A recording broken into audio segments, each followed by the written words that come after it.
Hello, welcome back to my channel. Lavina hian Mizo Idol 2025 Top 10 in tisiak na kan ron reek le do na. Tin, vina kan ron reek tur chu Remlalvuani la khania. Ing la nge ron sa ti pokha kalal relova ma se ka ron reek ve top do na ni. Soi turam chuan kan soyanga, soi turam lo chuan kan ngai tlang tabanga atoba kan soi don ni a video an lut phot tyang le.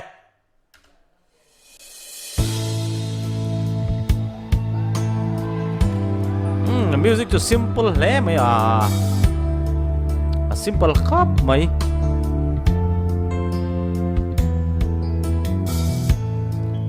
ron eng chuai mai a oh he la hi chu ka he chiang mai ma se tu nge sa tu ka he to me lo ni o la thar chu ni lo ni ka he to ni a he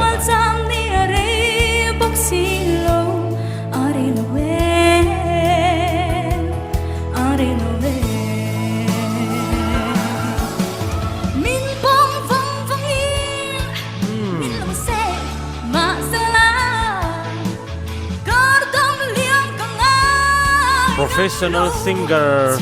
ang takan ni mai performance pon ti thathin an ti thathin len ka dia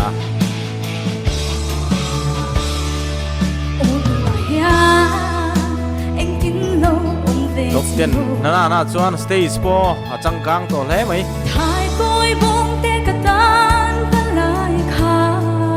chunga hian drone te an mang ni ka dia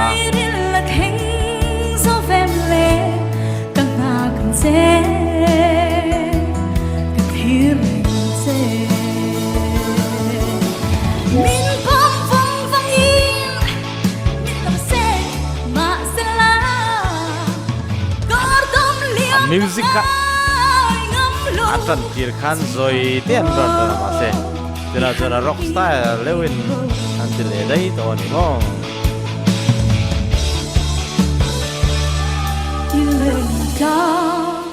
Semua tam karma ni se Rau tha chuan kyang ka bel reng Du takin ka pom phong phong se rinnom takin in ha ka ngo min pom phong phong in min lam se ma sala classical type dem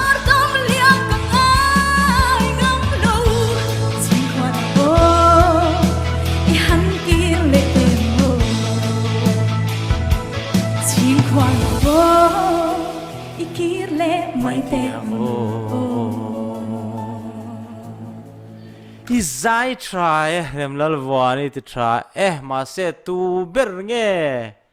top 10 a tanga thatu ri kan thelova top 20 tel ho po kha invite khan in traffic en ka kai chuan tu bernge kha pai tur po ka helowa ma se just an film khura tha an ngai ti kha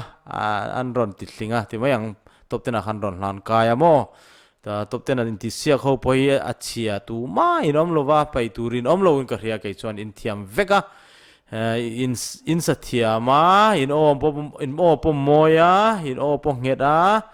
social tureng ma omlo dikta chuan mo khang zong khani se ka lo me